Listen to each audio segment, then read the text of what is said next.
السلام علیکم ورحمۃ اللہ وبرکاتہ مغفرتہ اللہم صلی علی سیدنا مولانا محمد وعلی علی سیدنا مولانا محمد وبارک وسلم۔ اللہ تعالیٰ کا بڑا شکر اور کرم اور احسان کہ ہمیں اپنے نبی کریم صلی اللہ علیہ وسلم، اپنے محبوب صلی اللہ علیہ وسلم کی امت میں پیدا فرمایا۔ آپ صلی اللہ علیہ وسلم اللہ تعالیٰ کے محبوب، اللہ تعالیٰ کے حبیب اور اللہ کے آخری نبی ہیں۔ اس امت میں پیدا ہونا اپنے آپ میں ایک شرف کی بات ہے، ایک خوش قسمتی کی بات ہے، کیونکہ نبی کریم صلی اللہ علیہ وسلم کی امت کا ذکر آپ صلی اللہ علیہ وسلم کے نبی بننے سے پہلے سے ہوتا رہا۔ کئی انبیاء اور رسولوں کو نبی کریم صلی اللہ علیہ وسلم کے بارے میں علم ہوا تو انہوں نے خواہش ظاہر کی کہ آپ صلی اللہ علیہ وسلم کس طرح سے آئیں گے، کس طرح سے ان کی امتوں کو یہ مرتبہ حاصل ہوگا۔ حضرت عیسیٰ علیہ السلام خود اللہ تعالیٰ سے التجا کرتے ہیں کہ میں نبی کریم صلی اللہ علیہ وسلم کی امت میں آنا چاہتا ہوں۔ یعنی اس قدر آپ صلی اللہ علیہ وسلم کا مرتبہ اور شان ہے کہ نبی بھی آپ صلی اللہ علیہ وسلم کی شان اور مرتبے کو دیکھ کر حیران رہ جاتے ہیں۔ آج ہم اس بات کو سمجھنے کی کوشش کریں کہ 12 ربیع الاول کو میلاد النبی منانا کیسا ہے۔ حالانکہ اس میں کچھ لوگوں کا اختلاف ہے کہ نبی کریم صلی اللہ علیہ وسلم کی ولادت 12 ربیع الاول کو نہیں ہوئی، لیکن زیادہ تر لوگوں کا ماننا ہے کہ یوم ولادت 12 ربیع الاول کے دن ہی ہوئی۔ اب چاہے تاریخ کچھ بھی رہی ہو، اختلاف کچھ بھی ہو، لیکن یہ بات تو طے ہے کہ میرے آقا نبی کریم صلی اللہ علیہ وسلم اسی ماہ مبارک میں، یعنی ماہ ربیع الاول میں ہی تشریف لائے۔ اس بات کو کوئی جھٹلا نہیں سکتا، اس پہ کوئی اختلاف نہیں کر سکتا۔ نبی کریم صلی اللہ علیہ وسلم کی ولادت چاہے کسی بھی تاریخ کو ہوئی ہو، لیکن ماہ ربیع الاول میں ہی آپ صلی اللہ علیہ وسلم کی ولادت ہوئی، اس بات سے کوئی انکار نہیں کر سکتا، کم سے کم ایمان والا تو بالکل نہیں۔ نبی کریم صلی اللہ علیہ وسلم کی ولادت بے شک نہ صرف انسانوں کے لیے بلکہ تمام جہانوں والوں کے لیے، جس میں فرشتے، جنات، چرندے پرندے یعنی کہ تمام جانور سبھی شامل ہیں۔ آپ صلی اللہ علیہ وسلم کی ولادت سبھی کے لیے باعث رحمت اور برکت ہے، جسے قرآن مجید میں خود اللہ تعالیٰ نے سورہ انبیاء آیت نمبر 107 میں فرمایا، واضح کر دیا، وما ارسلناک الا رحمت للعالمین، اے نبی ہم نے تمہیں تمام جہانوں کے لیے رحمت بنا کر بھیجا۔ سبحان اللہ۔ اب اس بات پہ غور کرنا ہے، یہ بات میں نہیں کہہ رہا ہوں، یا مجھ جیسے گناہگار کی یہ اوقات نہیں کہ میں آپ صلی اللہ علیہ وسلم کے بارے میں کچھ کہہ سکوں۔ خود اللہ تعالیٰ قرآن مجید میں سورہ انبیاء میں آیت نمبر 107 میں واضح کر رہا ہے، اے نبی ہم نے تمہیں تمام جہانوں کے لیے رحمت بنا کر بھیجا۔ اب لفظ رحمت للعالمین استعمال کیا گیا، جس سے یہ ظاہر ہے کہ امتی اللہ کے اس تحفے، احسان اور رحمت کا شکر بھی ادا کرتے ہیں اور خوشی بھی ظاہر کرتے ہیں، کیونکہ تمام جہانوں میں تمام انسان آ گئے، تمام چرندے پرندے جانور سب آ گئے، یہاں تک کہ فرشتے اور جنات سب آ گئے۔ تو سب کے لیے اللہ تعالیٰ نے اپنے محبوب کو رحمت بنا کر بھیجا، اور قرآن مجید میں اس بات کو واضح کر دیا۔ تو جب ہمیں کوئی رحمت ملے، کوئی اللہ تعالیٰ کا احسان ہم پر ہو، کوئی تحفہ ہمیں حاصل ہو، تو اس کی خوشی ظاہر کرنا ظاہر سی بات ہے، کیونکہ اللہ تعالیٰ فرماتا ہے کہ جو شخص میری نعمتوں کا ذکر نہیں کرتا، اس کی خوشی ظاہر نہیں کرتا، اس کا شکر ادا نہیں کرتا، وہ میرے نیک بندوں میں سے نہیں ہے۔ اللہ تعالیٰ قرآن مجید میں خود فرماتا ہے کہ میرا نیک بندہ وہ ہے جو میری دی ہوئی نعمتوں کو ظاہر بھی کرتا ہے اور شکر بھی ادا کرتا ہے۔ اب اسی خوشی کا اظہار کرنا میلاد النبی ہے، کیونکہ خوشی کا معنی ہے عید، عید کے معنی ہے خوشی، اور خوشی کے معنی ہے عید۔ عید کا کوئی اور معنی نہیں ہے، اگر کوئی سمجھے کہ عید منا رہے ہیں تو کوئی غلط کر رہے ہیں۔ عید کے معنی ہے خوشی، عید منانا یعنی عید، خوشی ظاہر کرنا، خوشی منانا۔ ہر وہ شخص جو اللہ تعالیٰ کا شکر گزار ہے وہ میرے آقا کی ولادت پر عید یعنی خوشی ضرور مناتا ہے۔ اسی نسبت سے ہمیں اس دنیا کو عید میلاد النبی یا عید میلاد کہتے ہیں۔ اس دنیا میں اس دن کو پوری دنیا میں اس دن کو عید میلاد النبی یا عید میلاد کہا جاتا ہے۔ کچھ لوگ لا علمی میں یا کم علمی میں اسے بارہ وفات کہتے ہیں، جو مناسب نہیں ہے، کیونکہ خود نبی کریم صلی اللہ علیہ وسلم نے فرمایا، سنن ابو داؤد کی حدیث نمبر 1531 ہے، اس مٹی کو حرام کر دیا گیا کہ وہ انبیاؤں یعنی نبی اور رسول کے بدن کو کھائے۔ اس مٹی کو حرام کر دیا گیا کہ وہ انبیاؤں یا نبیوں یا رسولوں کے بدن کو کھائے۔ تو اب یہ ظاہر ہو گئی اس حدیث سے یہ بات ظاہر ہو گئی کہ نبی کریم صلی اللہ علیہ وسلم اس دنیا سے پردہ ضرور کر گئے، اس دنیا سے بظاہر چلے گئے، کیونکہ اللہ تعالیٰ نے قرآن مجید میں فرمایا ہے کہ ہر جاندار کو موت کا مزہ چکھنا ہے، یعنی ہر ایک کو جو زندہ ہے اسے موت آنا ہے۔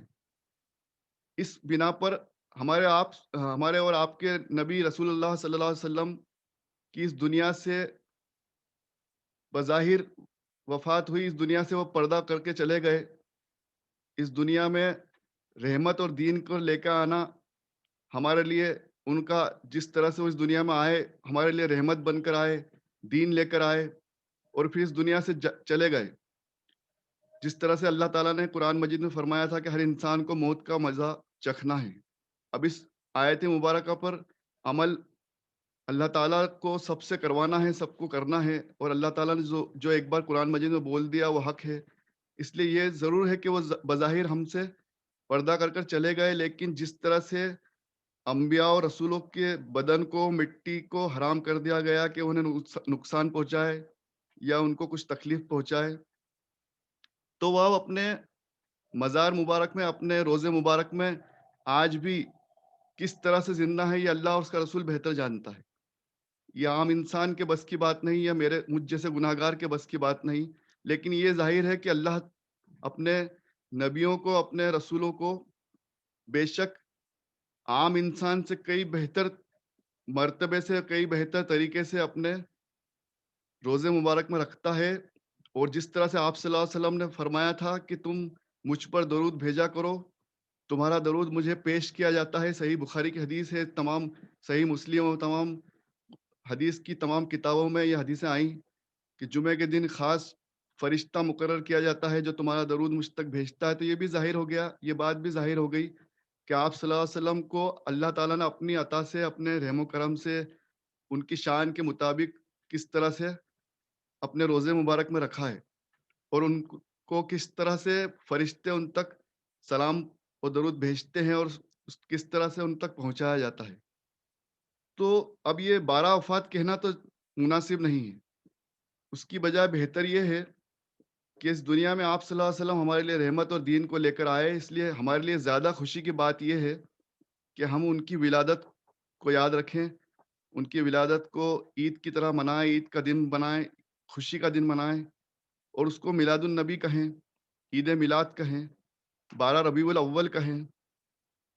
تو سب سے پہلے تو اس دن کو بولنا، اس دن کو سمجھنا ضروری ہے کہ اس دن کیا بولنا چاہیے ہمیں۔ اب ہم سب اور خاص طور پر آپ صلی اللہ علیہ وسلم سے محبت کرنے والا اس دن کو عید کی طرح ہی مناتا ہے۔ یہ بات صاف طور پر واضح ہے کہ جو لوگ نبی کریم صلی اللہ علیہ وسلم سے محبت کرتے ہیں وہ لوگ اس دن کو خوشی کے لیے مناتے ہیں، خوشی کی طرح مناتے ہیں، کیونکہ ہمارے لیے آپ صلی اللہ علیہ وسلم کا اس دنیا میں آنا سب سے بڑی سعادت کی اور خوشی کی بات ہے۔ اب اس خوشی کو ظاہر کرنے کا کس طرح سے اللہ تعالی رحمت اور برکت دیتا ہے یا کس طرح سے اس کا اجر دیتا ہے۔ کچھ لوگ کہتے ہیں کہ نبی کریم صلی اللہ علیہ وسلم کی ولادت منانے کا کہیں کچھ ہمیں کچھ سلسلہ نہیں ملتا یا کوئی ریکارڈ نہیں ملتا۔ نبی کریم صلی اللہ علیہ وسلم کے زمانے میں بھی ایک مرتبہ صحابہ تشریف فرما تھے اور ان کی ایک مجلس چل رہی تھی، وہ لوگ بیٹھ کر کچھ باتیں کر رہے تھے، کچھ آوازیں آ رہی تھی، کچھ خوشیاں منا رہے تھے، اللہ کا ذکر کر رہے تھے۔ تو نبی کریم صلی اللہ علیہ وسلم نے حجرے مبارک سے نکل کر پوچھا کہ تم لوگ کیا کر رہے تھے؟ ان لوگوں نے بتایا کہ ہم لوگ اللہ تعالیٰ کا شکر منا رہے تھے کیونکہ اللہ تعالیٰ نے آپ جیسے نبی کو، آپ جیسے رسول کو ہمارے بیچ میں بھیجا، اور ہم اس بات پر اللہ تعالیٰ کا شکر بھی ادا کر رہے تھے اور خوشی بھی منا رہے تھے۔ تو اللہ تعالیٰ کا شکر منانا اور آپ صلی اللہ علیہ وسلم کے ولادت کا اور ان کے بیچ ہمارے بیچ میں آنا اور اس رحمت کا شکر ادا کرنا، خوشی منانا، یہ نبی کریم صلی اللہ علیہ وسلم کے زمانے سے ظاہر ہے اور ثابت ہے۔ آپ صلی اللہ علیہ وسلم نے ان صحابیوں سے پوچھا کہ تم قسم کھاؤ کہ تم واقعی میں اسی بات کا شکر منا رہے تھے، اسی بات کی خوشی منا رہے تھے کہ میں تمہارے بیچ میں رسول بنا کر بھیجا گیا۔ تو یعنی کہ آپ صلی اللہ علیہ وسلم کے زمانے میں بھی صحابہ اکرام آپ صلی اللہ علیہ وسلم سے محبت کا اظہار کرتے، خوشی کا اظہار کرتے، اللہ تعالیٰ کا شکر ادا کرتے، اور یہ بے شک قرآن اور حدیث کی مطابق باتیں، اس میں کہیں دین کے خلاف کوئی عمل نہیں ہے، کوئی بدعت نہیں، کیونکہ جو کام اللہ اور اس کے رسول کی محبت میں کیا جائے، دین کی خاطر کیا جائے، دین میں شکر ادا کیا جائے، دین میں اضافہ کرنے کے لیے کیا جائے یا دین کی طرف مائل کرنے کے لیے کیا جائے، اس کام کو کوئی بدعت نہیں کہہ سکتا۔ اس خوشخبری کو جب آپ کے چاچا ابو لہب نے منایا، صحیح بخاری کی حدیث اور تمام کتب حدیث میں یہ حدیث موجود ہے، اس سے بھی ہم سمجھیں کہ اس کا کیا فائدہ ملتا ہے۔ آپ صلی اللہ علیہ وسلم کی جب ولادت ہوئی تب کسی کو پتا نہیں تھا کہ آپ صلی اللہ علیہ وسلم نبی بنیں گے یا نبی بن کر آئے ہیں، سوائے اللہ کے رسول، اللہ کو اور اس کے عطا سے جس کو اس نے علم دیا ہوگا، جن فرشتوں کو بتایا ہوگا۔ عام انسان کو اس کا علم نہیں تھا کہ نبی کریم صلی اللہ علیہ وسلم کی ولادت ہو چکی ہے۔ اب ان کے جو چاچا تھے ابو لہب، ان کو ان کی لونڈی یعنی غلام نے سنایا کہ وہ ان کے بھتیجے کی ولادت ہوئی ہے۔ اب چاچا ابو لہب خوشی سے جھوم اٹھے، اور اس خوشی میں انہوں نے اپنی لونڈی کو ایک انگلی کا اشارہ کر کے آزاد کر دیا۔ اس زمانے میں اس طرح سے غلاموں کو خوشی کے موقع پر آزاد کر دیا جاتا تھا، اپنا بڑپن دکھایا جاتا تھا۔ اب اس طرح سے چچا ابو لہب نے اس لونڈی کو آزاد کر دیا جس نے خوشخبری دی کہ آپ صلی اللہ علیہ وسلم کی ولادت ہو چکی ہے۔ حالانکہ ابو لہب کو یہ پتا نہیں تھا کہ بھتیجا ایسا دین لے کر آئے گا جسے وہ خود قبول نہیں کریں گے۔ اس وقت انہیں یہ پتا نہیں تھا کہ بھتیجا کیا دین لے کر آنے والا ہے۔ صحیح بخاری کی حدیث نمبر 5101 کا مفہوم آپ کے سامنے پیش کر رہا ہوں۔ صحیح بخاری کی حدیث ہے، ایک رشتہ دار کو مرنے کے بعد وہ خواب میں آئے، ابو لہب خواب میں آیا اور کہنے لگا کہ دین قبول نہ کرنے کی وجہ سے بہت برا حال ہے، بہت تکلیف اور عذاب میں ہوں، لیکن پیر کے دن، جس دن نبی کریم صلی اللہ علیہ وسلم کی ولادت ہوئی تھی اور میں نے انگلی کا اشارہ کر کے غلام کو آزاد کیا تھا، اس وجہ سے مجھے پیر کے دن اس انگلی کے ذریعے پینے کے لیے کچھ دیا جاتا ہے، اور میرے عذاب میں یعنی کہ کچھ کمی کی جاتی ہے، کچھ راحت دی جاتی ہے۔ اللہ اکبر!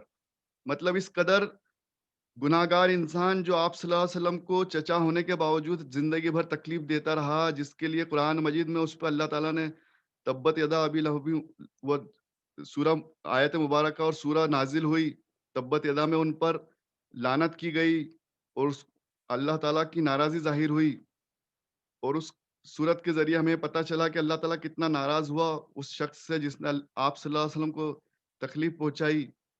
تو وہ ایک الگ موضوع ہے، اس کو ہم کبھی پڑھیں گے، اس تمام صورتوں کو جن میں ان میں بات کی گئی ہے۔ ابھی ہم اس طرف نہیں جانا چاہتے، لیکن ایک تھوڑا سا اشارہ میں نے آپ کو کیا کہ جس انسان کے لیے قرآن مجید میں اللہ تعالیٰ نے اور اس کے فرشتوں نے لعنت بھیجی اور ناپسند فرمایا، اسی شخص کو، کیونکہ آپ صلی اللہ علیہ وسلم کی ولادت پیر کے دن ہوئی، تاریخ کچھ بھی رہی ہو، لیکن تمام حدیثوں کی کتاب میں پیر کا دن واضح ہے کہ پیر کے دن آپ صلی اللہ علیہ وسلم کی ولادت ہوئی، اور آپ صلی اللہ علیہ وسلم اکثر اپنی زندگی میں پیر کا روزہ رکھتے تھے۔ نبی کریم صلی اللہ علیہ وسلم نے اکثر اپنی زندگی میں پیر کا روزہ رکھا، یہ بھی ایک شکر منانے کا، شکر ادا کرنے کا ایک طریقہ ہے۔ تو پیر کے دن اس شخص کو بھی اتنے سارے عذاب ہوتے ہیں، جب اس دن بھی اس کو اتنے تمام عذابوں میں پیر کے دن اسے کچھ راحت دی جاتی ہے، اور اس انگلی سے اسے کچھ پینے کو دیا جاتا ہے، جس انگلی کے اشارے سے اس نے آپ صلی اللہ علیہ وسلم کی ولادت کی خوشی منائی تھی اور اس لونڈی کو آزاد کیا تھا۔ اب یہ بات صحیح بخاری سے ثابت ہو گئی۔ اب اس سے زیادہ ہمیں اور کیا پروف یا ایویڈنس چاہیے کہ میرے آقا کی ولادت کی خوشی منانے پر ایک اتنے بڑے گناہگار کو بھی پیر کے دن اس انگلی کے ذریعے کچھ راحت دی جاتی ہے۔ یعنی کہ کوئی بھی میرے آقا کی ولادت کی خوشی منائے تو کوئی گناہ نہیں ہے، اس کو صحیح طریقے سے بنائیں اور اللہ اور اس کے رسول صلی اللہ علیہ وسلم کے بتائے ہوئے راستے پر چلے، اس طریقے سے اس خوشی کا اظہار کرے، تو بے شک اللہ اور اس کے رسول ضرور خوش ہوں گے انشاءاللہ۔ کیونکہ آج ہم اپنے گھر والوں کا برتھ ڈے مناتے ہیں، یوم ولادت مناتے ہیں، اپنے خود کا برتھ ڈے مناتے ہیں، اپنی اولادوں کا برتھ ڈے مناتے ہیں، اپنے بیوی بچوں کا، اپنے ماں باپ کا برتھ ڈے، یہاں تک کہ ہم اپنے دوستوں کا بھی برتھ ڈے مناتے ہیں۔ وہاں ہمیں کوئی پریشانی نہیں ہوتی، ہم کچھ سوچتے نہیں، ایک لمحے کے لیے بھی ہم نہیں سوچتے کہ یہ برتھ ڈے بنائیں یا نہ بنائیں۔ اب برتھ ڈے منانا کوئی برائی نہیں، لیکن برتھ ڈے کو برتھ ڈے کے حساب سے شکر ادا کر کے منائیں۔ خوشی کا اظہار کرنا اسلام منع نہیں کرتا۔ اسلام صرف ان باتوں سے منع کرتا ہے جس سے آپ دین سے دور ہو جائیں یا کسی اور کو تکلیف پہنچائیں۔ آپ کا کوئی بھی قول یا آپ کا کوئی فعل یا کوئی عمل دین کے خلاف نہیں ہے تو خوب خوشیاں منائیں، کوئی برائی نہیں۔ خوشی منانے سے اللہ تعالیٰ یا اس کے رسول صلی اللہ علیہ وسلم نے منع نہیں فرمایا، بلکہ اللہ تعالیٰ اور اس کے رسول تو کہتے ہیں کہ ہم شکر گزار لوگوں کو پسند فرماتے ہیں۔ جو لوگ شکر ادا کرتے ہیں، جو لوگ نعمتوں کا شکر ادا کریں، خوش ہوئیں، ظاہر کریں، اللہ ایسے لوگوں کو پسند فرماتا ہے۔ تو اب نبی کریم صلی اللہ علیہ وسلم کی یوم ولادت کی خوشی منانے کی وجہ سے اس کے عذاب میں کچھ کمی کی جاتی ہے۔ پھر سورہ انبیاء آیت نمبر 107 میں اللہ تعالیٰ نے فرمایا، جیسے ہم نے ابھی پڑھا تھا کہ آپ صلی اللہ علیہ وسلم کو رحمت بنا کر بھیجا ہے، تو اس کے آگے اب جو رحمت بنا کے بھیجا، اب اس کے بعد اب اس رحمت کو دھیان میں رکھتے ہوئے سورہ یونس آیت نمبر 58 کو سمجھنے کی کوشش کریں۔ سورہ یونس آیت نمبر 58 میں فرمایا، جو نعمتیں رحمتیں اللہ تعالیٰ نے تمہیں عطا کی ہیں، یعنی قرآن اور ظاہر قرآن والے، یعنی جس پہ قرآن نازل کیا گیا، جن پر قرآن نازل کیا نبی کریم صلی اللہ علیہ وسلم، یہ سب ہمارے لیے نعمتیں اور رحمتیں ہیں۔ قرآن مجید بھی اور قرآن لے کر آنے والے نبی کریم صلی اللہ علیہ وسلم بھی، ان کے لیے اللہ تعالیٰ فرماتا ہے کہ اس کا شکر منایا کرو۔ اس کے الگ الگ ترجمے ہیں، الگ الگ تفسیر ہیں۔ خوشی کا اظہار کیا کرو، ان کا چرچا کیا کرو، یعنی کہ خوشی منانا، چرچا کرنا، ظاہر کرنا، اظہار کرنا، یہ سب اللہ تعالیٰ خود فرما رہا ہے کہ تمہیں جو بھی نعمتیں اور رحمتیں ملیں اس کی خوشی مناؤ، چرچا کرو، ہے نا، اس کا اظہار کرو، تاکہ تم شکر گزار بندوں میں شامل ہو جاؤ۔ اب سورہ انشرا میں آیت نمبر 4 میں فرمایا، اے نبی ہم نے آپ کے خاطر آپ کا ذکر بلند کر دیا۔ اب دیکھیے اللہ تعالیٰ خود آپ صلی اللہ علیہ وسلم کا ذکر بلند کر رہا ہے۔ وَرَفَعْنَا لَكَ ذِكْرَكَ، ہے نا، اللہ تعالیٰ خود اپنے محبوب کا ذکر، محبوب کی محبت کی خاطر، ان کے احترام، ان کے عظمت، ان کا مقام بتانے کے لیے قرآن مجید میں فرما رہا ہے کہ ہم نے آپ کے خاطر آپ کا ذکر بلند کر دیا، یعنی آپ کا ذکر ہر خاص و عام کو کرنا ہے۔ اور آج الحمدللہ ہم دیکھ بھی رہے ہیں کہ اذان اور نماز کے ذریعے آپ صلی اللہ علیہ وسلم کا نام مبارک لیا جاتا ہے، بار بار نبی کریم صلی اللہ علیہ وسلم پر درود و سلام بھیجا جاتا ہے۔ ہر لمحے، ہر وقت، ہر گھنٹے کہیں نہ کہیں کسی نہ کسی شہر میں، کسی نہ کسی دیش میں، کسی نہ کسی ملک میں اذان ہوتی رہتی ہے۔ اذان میں اللہ تعالیٰ کا نام اور نبی کریم صلی اللہ علیہ وسلم کا نام دونوں لیا جاتا ہے۔ آپ صلی اللہ علیہ وسلم کو رسول کہہ کے پکارا جاتا ہے، پھر اس کے بعد درود شریف پڑھا جاتا ہے۔ نماز میں درود اور سلام بھیجا جاتا ہے۔ عطیات پڑھی جاتی ہے، بنا عطیات کے آپ نماز مکمل نہیں کرتے، تو عطیات پڑھی جاتی ہے، درود ابراہیم پڑھا جاتا ہے، عطیات پہ سلام بھیجا جاتا ہے اور درود ابراہیم میں درود پڑھا جاتا ہے۔ تو یہ اللہ تعالیٰ نے خود یہ نظام بنا دیا۔ اب آپ اس سے کیسے بچ سکتے ہو یا کیسے اس میں کچھ کمی پیشی کر سکتے ہو؟ اللہ تعالیٰ نے خود نظام بنا دیا کہ اے نبی ہم نے آپ کا ذکر بلند کر دیا، اب ہر انسان کو آپ کا ذکر کرنا ہے اور درود شریف اور سلام بھیجتا رہے گا۔ سورہ آل عمران آیت نمبر 164 میں فرمایا، بے شک ہم نے ایمان والوں پر بڑا احسان فرمایا۔ اب اللہ تعالیٰ کیا فرما رہا ہے؟ بے شک ہم نے ایمان والوں پر بڑا احسان فرمایا، انسانوں میں سے ایک انسان کو نبی بنا کر بھیجا۔ انسانوں میں سے ہی ایک انسان کو نبی بنا کر بھیجا۔ اب یہ بھی اللہ تعالیٰ نے پھر واضح کر دیا کہ یہ ایک احسان ہے، اللہ تعالیٰ کا حسن سلوک ہے ہمارے ساتھ، ہم پر ایک کرم ہے، ہم گناہ گاروں پر اس امت پر ایک کرم ہے، جیسے کہ دوسری امت کے لوگوں کو یہ احسان نہیں ہوا کہ اپنے محبوب کا ان کو بھیجا، ان کے پاس اپنے محبوب کو نبی بنا کے بھیجا۔ یہ اس امت کی خوشخبری ہے، اس امت کی خوش قسمتی ہے، ہمارے لیے خوشخبری ہے کہ اللہ کا محبوب ہمارا نبی بن کر آیا۔ تو اللہ تعالیٰ نے اس لیے فرمایا قرآن مجید میں کہ ہم نے اب تم پہ احسان کر دیا، اس امت پر تم پہ یہ احسان فرمایا کہ تم میں سے ایک انسان کو نبی بنا کر بھیجا۔ اب اللہ تعالیٰ چاہتا تو نبی کریم صلی اللہ علیہ وسلم کو فرشتے کے روپ میں بھیج دیتا، جنات بنا کر بھیج دیتا، یا صرف ایک نور دکھا دیتا، یا صرف قرآن مجید ہی بھیج دیتا، اپنے محبوب کو ہمارے پاس نہیں بھیجتا۔ صرف قرآن بھی نازل ہو جاتا تو ہم پہ مجبوری تھی، ہماری مجبوری تھی کہ ہم اللہ کے حکم کو بجا لاتے اور ہم قرآن پہ عمل کرتے اور قرآن کو سمجھتے اور قرآن کو سیکھتے۔ اگر آپ صلی اللہ علیہ وسلم نہیں بھی آتے تو مسلمان کو اگر اللہ تعالیٰ فرما دے، حکم دے دے کہ تمہیں اس بات کو کرنا ہے، تو ہم دیر از نو ifs اینڈ بٹس، ہمارے پاس اس میں کوئی گنجائش نہیں کہ ہم اللہ تعالیٰ کے حکم کو نہ مانیں۔ لیکن اللہ تعالیٰ نے احسان فرما دیا کہ نبی کو انسان بنا کے بھیجا تاکہ ہم آپ صلی اللہ علیہ وسلم کی اطاعت آسانی سے کر سکیں، ان کی باتوں کو آسانی سے سمجھ سکیں، ان کے مرتبے کو ایک انسان کے ساتھ ہمارے ساتھ رہتے ہوئے دیکھ سکیں، سمجھ سکیں، ان کی باتوں کو سمجھ سکیں، ان کے اعمال کو سمجھ سکیں، کس طرح سے ایک انسان زندگی گزار سکتا ہے، یہ نبی کریم صلی اللہ علیہ وسلم کی سیرت مبارکہ سے سمجھ سکیں۔ ہمارے لیے آسان ہو گیا، جیسے کہ ایک ماڈل بنایا جاتا ہے، اس ماڈل کو دیکھ کے دوسرے ماڈل سدھار لیے جاتے ہیں، بنا دیے جاتے ہیں، سیکھ لیے جاتے ہیں، کیونکہ اس جیسے ماڈل بنائے جاتے ہیں۔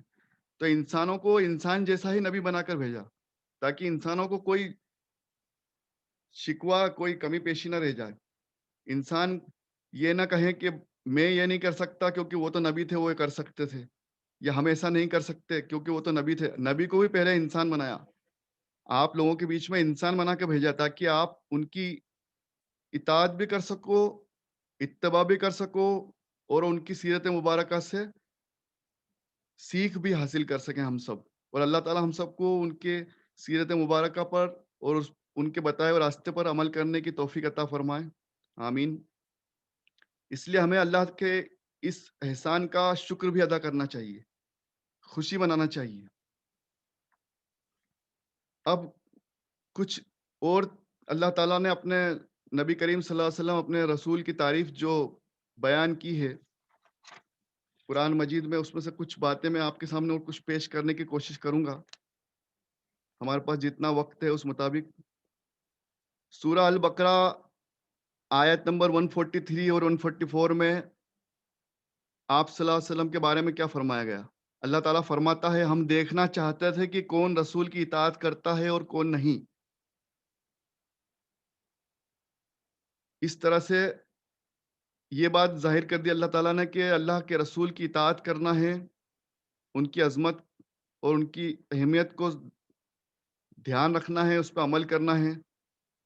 پھر سورہ نساء آیت نمبر 14 میں فرمایا، جو اللہ اور اس کے رسول کی نافرمانی کرے گا اس کے لیے ذلت والا عذاب ہے۔ سورہ انفال میں فرمایا، اے ایمان والو اللہ اور اس کے رسول کا حکم مانو۔ سورہ توبہ میں فرمایا، اللہ تعالیٰ اپنے نبی کی خود مدد فرماتا ہے، سبحان اللہ۔ اب آپ صلی اللہ علیہ وسلم کا مرتبہ اور عظمت کا بہترین جو آپ صلی اللہ علیہ وسلم کے بارے میں جو فرمایا گیا، مرتبہ اور عظمت بتائی گئی قرآن مجید میں جو پڑھنے کو ملتا ہے، وہ سورہ ہجر آیت نمبر 87 میں فرمایا، ہم نے آپ کو بار بار پڑھی جانے والی 7 آیتوں یعنی کہ سورہ فاتحہ اور قرآن مجید سے نوازا۔ اس طرح سے اللہ تعالیٰ نے اپنے نبی کو، جو میں آپ کے سامنے پورا پیش بھی نہیں کر سکتا کیونکہ ایک تو وقت ہمارے پاس مختصر ہوتا ہے اور میری یہ اوقات نہیں کہ آپ صلی اللہ علیہ وسلم کا درجہ یا مرتبہ آپ کے سامنے پیش کر سکوں، میں ایک گناہ گار بندہ ہوں، لیکن کوشش کر سکتے ہیں ہم۔ سورہ انبیاء میں اللہ تعالیٰ نے جس طرح سے آپ صلی اللہ علیہ وسلم کو تمام جہانوں کے لیے، تمام مخلوقات کے لیے رحمت بنا کر بھیجا، یہ واضح کیا، اور یہ بھی بتایا کہ سورہ زخرف میں یہ بتایا کہ کس طرح سے رحمت ہے، کس طرح سے ہمارے لیے رحمت بن کر آئے ہیں، اس کو اور خلاصہ کیا سورہ زخرف میں۔ اللہ تعالیٰ نے فرمایا کسی کو شفاعت کا یا سفارش کا اختیار نہیں مگر وہ جو حق کی گواہی دے اور سب جانتا ہو، یعنی نبی کریم صلی اللہ علیہ وسلم. سبحان اللہ.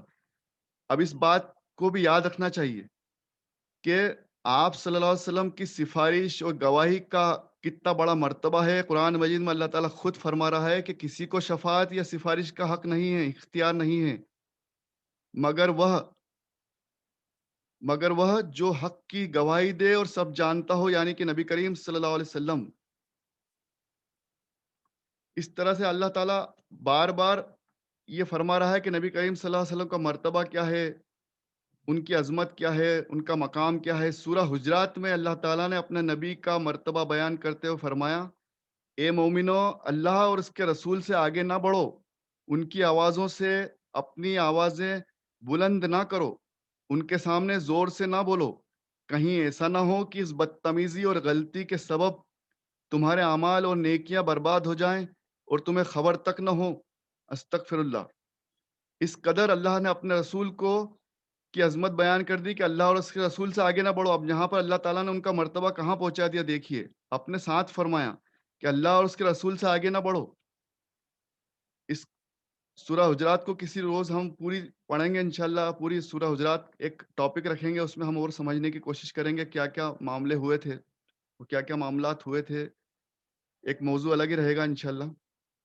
ابھی ہم صرف یہ سمجھ لیں کہ اللہ تعالیٰ نے اپنے نبی کا مرتبہ کیا فرما دیا کہ ان سے بدتمیزی اور غلطی کے سبب ایسا نہ ہو کہ تمہاری نیکیاں ہی برباد ہو جائیں، تمہارے تمام نمازیں، حج، زکوٰۃ، روزے سب برباد ہو جائیں اور تمہیں خبر تک نہ ہو. کس طرح اللہ تعالیٰ نے ہمیں آگاہ کر دیا. یعنی کہ ذرا سی بھی گستاخی یا بے ادبی یا نافرمانی اللہ تعالیٰ کو قبول نہیں اپنے محبوب کی. یہ تمام باتیں اللہ تعالیٰ نے فرمائی ہیں. اب سورہ قلم میں اللہ تعالیٰ نے اور واضح فرمایا: اے نبی، بے شک آپ اخلاق کے سب سے اونچے مقام پر ہے. یعنی کہ تمام انسانیت میں سب سے اونچا مرتبہ، سب سے بڑا مرتبہ نبی کریم صلی اللہ علیہ وسلم کا ہے. آپ صلی اللہ علیہ وسلم کو اللہ تعالیٰ نے سب سے اونچے مقام پر رکھا ہے. پھر سورہ تکویر میں فرمایا: اندیکھی یعنی غیب کی باتیں بتاتے ہیں جو ان کا رب ان کو بتاتا ہے. اللہ تعالیٰ اپنے نبی کو غیب کا علم بھی دیتا ہے. اس طرح سے وہ ہمیں خبریں سناتے ہیں. جس طرح سے صحیح بخاری میں تمام حدیثیں میں نے پڑھی ہیں. جب ہم ایک آنے والے سنڈے کو انشاءاللہ ایک مجلس میں نبی کریم صلی اللہ علیہ وسلم کے معجزات صحیح بخاری سے اس کا ایک ٹاپک رکھیں گے. اس میں آپ صلی اللہ علیہ وسلم نے بیٹھے بیٹھے بتا دیا ایک جگہ پر کہ میں حوض کوثر کو بھی دیکھ رہا ہوں یہاں سے. میں حضرت امام مہندی کے ساتھ جو لوگ جنگ کریں گے دجال سے، میں ان کو بھی پہچانتا ہوں. میں ان کے والد کے نام بھی جانتا ہوں. جن گھوڑوں پر وہ بیٹھ کر آئیں گے، جن گھوڑوں پر وہ بیٹھ کے جنگ کریں گے دجال سے، ان کو بھی جانتا ہوں. ان کے گھروں کے نام جانتا ہوں، ان کے والد کے نام جانتا ہوں، ان کے گھوڑوں کے رنگ تک جانتا ہوں. سبحان اللہ. مطلب اللہ تعالیٰ نے بہت علم ان کو عطا فرمایا. ہم اس کو سمجھ بھی نہیں سکتے، ہمارے بس کی بات نہیں. تو اس لیے اللہ تعالیٰ نے فرمایا کہ وہ غیب کی باتیں بتاتے ہیں جو ان کا رب ان کو بتاتا ہے، جو علم اللہ تعالیٰ ان کو دیتا ہے. اب اللہ تعالیٰ سورہ جمعہ میں فرما رہا ہے کہ اے نبی، ہم آپ کو اتنا عطا فرمائیں گے کہ آپ راضی ہو جائیں گے. سبحان اللہ، الحمدللہ. یعنی کہ اللہ تعالیٰ بروز قیامت بھی اپنے نبی کو اس قدر نوازے گا، حوض کوثر سے شفاعت کا حق دے کر اور تمام اختیارات دے کر، کہ وہ اپنے نبی کو راضی کر لے گا انشاءاللہ. اور اللہ کے نبی تو آپ صلی اللہ علیہ وسلم تو اللہ تعالیٰ سے پہلے پوری عمر ہی راضی رہے. ان کی زندگی ہی اللہ کی رضا رہی. پھر سورہ انشرح میں فرمایا کہ اے نبی، ہم نے آپ کا ذکر بلند کر دیا. اے نبی، ہم نے آپ کا ذکر بلند کر دیا. اور سورہ کوثر میں وہ خوشخبری دی گئی کہ ہم نے آپ کو حوض کوثر یعنی کوثر سے نوازا. حوض کوثر کا جو اختیار آپ کو فرما دیا، یا ہم نے آپ کے علاوہ آپ کے سوا کسی کو نہیں فرمایا. آج تک ہم نے کسی کو ایسا کوئی اختیار نہیں فرمایا، اس طرح سے کسی کو نہیں نوازا. ہم نے آپ کو کوثر سے نوازا اور آپ کے دشمن کو ہم نیست نابود کر دیں گے. آپ دیکھیں، یہاں آگاہ بھی کر دیا ہے کہ آپ صلی اللہ علیہ وسلم سے دشمنی، بغض، حسد کنا کوئی بھی استغفر اللہ نعوذ باللہ کبھی دل میں نہ رکھے، ہمیشہ ان کو اپنا نبی اور اپنا محبوب مان کر چلے، کیونکہ ان کے دشمن کو اللہ تعالیٰ نیست نابود کر دے گا۔ آپ کے دشمن کا کوئی نام لیوا نہ بچے گا۔ اللہ تعالیٰ نے اپنے محبوب کے بارے میں یہ فرما دیا کہ آپ سے جو دشمنی رکھے گا ہم اس کو نیست نابود کر دیں گے۔ تو اس طرح سے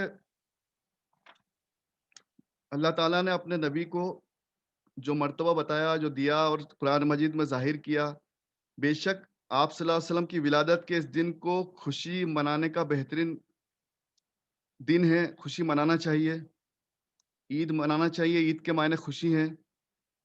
اللہ تعالیٰ اور اس کے رسول صلی اللہ علیہ وسلم کے بتائے ہوئے راستے پر چلنا چاہیے، خوشی کا اظہار کریں، شکر ادا کریں، اور خوشی اور یعنی کہ عید منانے کا یا میلاد النبی منانے کا سب سے بہترین طریقہ، سب سے صحیح طریقہ یہ ہے کہ نماز شکرانہ ادا کریں، یعنی کہ شکرانے کی نماز ادا کریں، درود اور سلام پڑھیں، فاتحہ پڑھیں، سورہ فاتحہ، الحمد شریف پڑھیں، قرآن مجید پڑھیں۔ جس طرح نبی کریم صلی اللہ علیہ وسلم پیر کے دن روزہ رکھتے تھے، ہم لوگ بھی کوشش کریں کہ روزہ رکھیں، اس دن تمام برے کاموں سے بچیں، تمام گناہوں سے بچیں۔ یہ سب سے بہترین طریقہ خوشی منانے کا۔ اللہ تعالیٰ اور اس کے رسول صلی اللہ علیہ وسلم نے فرمایا کہ مسلمان، بہترین مسلمان وہ ہے جس کے ہاتھ سے اور جس کی زبان سے کسی دوسرے مسلمان کو تکلیف نہ پہنچے۔ تو میلاد النبی بنانے کا سب سے بہترین طریقہ یہ بھی ہے کہ ہم اس طرح سے عید منائیں، اس طرح سے خوشی منائیں کہ کسی مسلمان کو نہ تو ہم سے تکلیف پہنچے، نہ کسی غیر مسلم بھائی کو ہم سے تکلیف پہنچے، کسی بھی انسان کو تکلیف نہ پہنچے۔ ہمارے خوشی منانے کا طریقہ یہ رہے کہ کسی کو تکلیف نہ پہنچے، صدقہ کریں۔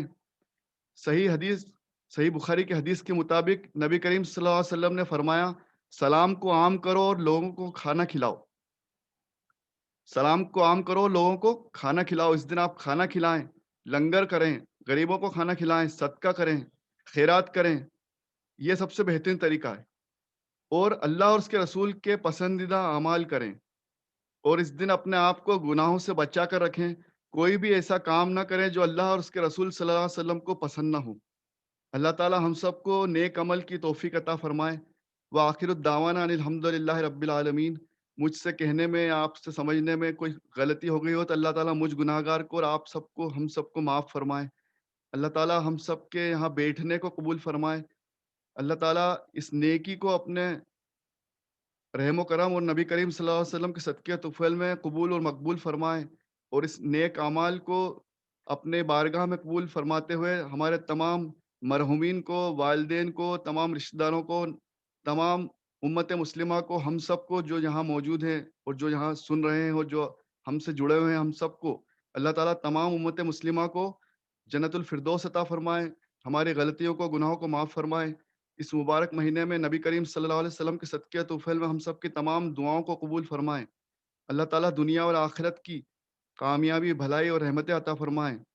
جس طرح سے اللہ تعالیٰ نے قرآن مجید میں فرمایا، الحمد للہ رب العالمین، اور اللہ تعالیٰ فرماتا ہے الرحمن الرحیم۔ اللہ تعالیٰ ہم کو قرآن مجید کے ذریعے سکھا رہا ہے کہ کس طرح سے اس کی تعریف بیان کرنا ہے، کس طرح سے اس کی توصیف بیان کرنا ہے، حمد بیان کرنا ہے، اور اس کے رحم و کرم کی التجا کرنا ہے، اس سے رحم و کرم مانگنا ہے۔ تو اللہ تعالیٰ بہت رحیم ہے، ہم پر رحم فرمانے والا ہے، اور اپنے محبوب جس کے لیے اللہ تعالیٰ نے خود فرمایا کہ وہ ہم نے اسے آپ تمام جہانوں کے لیے، تمام امت کے لیے رحمت بنا کر بھیجا۔ تو اللہ تعالیٰ اپنی رحمت کے صدقے و طفیل میں اپنے محبوب نبی کریم صلی اللہ علیہ وسلم، اپنے محبوب کے صدقے طفیل میں ہم سب کو دنیا اور آخرت کی تمام کامیابی، بھلائی، رحمتیں اور خوشیاں نصیب عطا فرمائے۔ اللہ تعالیٰ ہم سب پہ رحم و کرم کا معاملہ عطا فرمائے، تمام بیماریوں سے، بری بلاؤں سے، وبا سے، تکلیفوں سے، مشکل امتحان سے میری، میرے گھر والوں کی، آپ سب کی، ہم سب کی، تمام امت مسلمہ کی حفاظت عطا فرمائے۔ ہم سب کو شفا، تندرستی اور صحت یاب عطا فرمائے۔ اور اللہ تعالیٰ ہم سب جو بھی کوشش کر رہے ہیں دین پر چلنے کی، دین کو آگے بڑھانے کی، ہم سب کو دین پر چلنا آسان عطا فرمائے، اور ہم سب کا خاتمہ دین پر یعنی کہ ایمان پر عطا فرمائے۔ ہم سب کا خاتمہ بھی اللہ تعالیٰ ایمان پر نصیب فرمائے۔ اور اللہ تعالیٰ تمام مرحومین کو اور ہم سب کو جنت الفردوس عطا فرمائے. شکریہ. اللہ حافظ.